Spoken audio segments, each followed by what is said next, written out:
I saw an article yesterday about I believe it was Canadian Boy Scout, maybe it was somewhere else, who invented something. He's probably 12, 14 years old based on the look in the picture, invented something to save first responders. 12 to 14-year-old invented something to save first responders. Let that settle in for a minute. Welcome to Leading Leaders Podcast. 5-minute videos, 5 days a week. I'm Loren Norris with Leading Leaders Podcast. Today I want to talk to you a little bit about innovation. So this young boy heard the complaint from several that the little mask straps that go behind the ears, the elastic ones that hold the mask on your face, were causing the ear to go to sleep and leaving bruising behind the ears after first responders, nurses, doctors would wear them for hours at a time around the hospital. And so he created a little plastic strap that looks, frankly, like a zip tie or something, where it has expandable ability to just loop it through and then it catches on itself. But it's specifically made to put the loops of the strap that go on the mask through the various holes on the plastic band so you can adjust the size of it. But the plastic band is probably an inch wide and it comfortably fits the back of your head like, say, a hard hat adjustable strap would. It's literally just a plastic strap about 6 inches long. But just think, even if his royalty was only, 5 cents, if his profit margin or his royalty or his commission or his thank you on creating something that saved the ears of hundreds of thousands of first, what if they created as many of those, manufactured and sold as many of those as they do the N95 mask? Because 5 cents, 5% of several hundred million, is a lot of money for a 14-year-old boy. But I want you to keep thinking along these same lines and ask yourself, and yes, I borrowed this from Simon Sinek.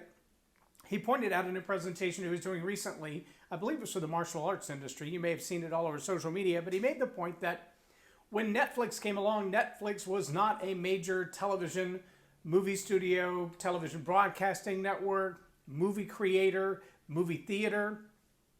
They weren't even in the industry. But they came up with the idea to compete with blockbusters and movie houses by providing a subscription to the movies that you want to watch.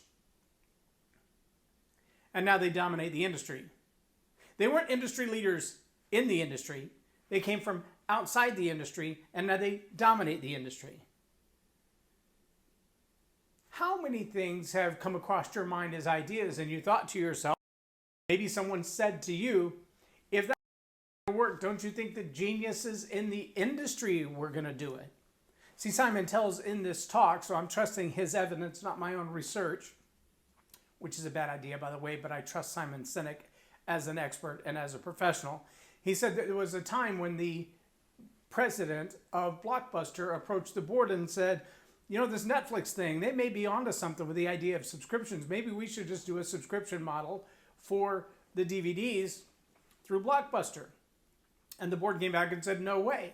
12% of our total revenue comes from late fees. If we have subscription, there will be no late fees. We can't give up 12% of our revenue.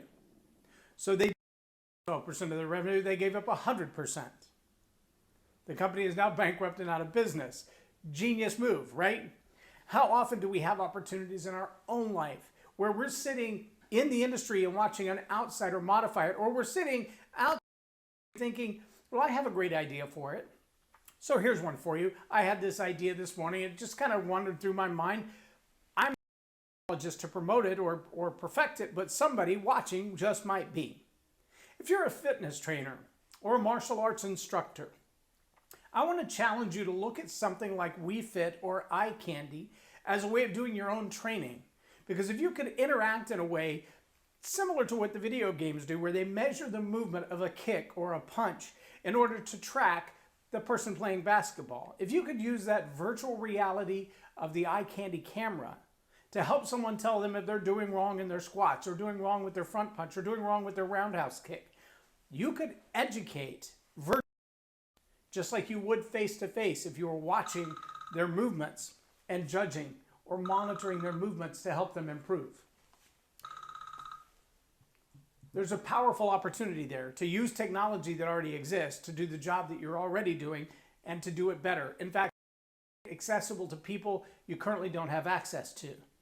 A lot of jobs that we currently expect require face-to-face might become something you could do better with an expanded geography if you could do it virtually or digitally.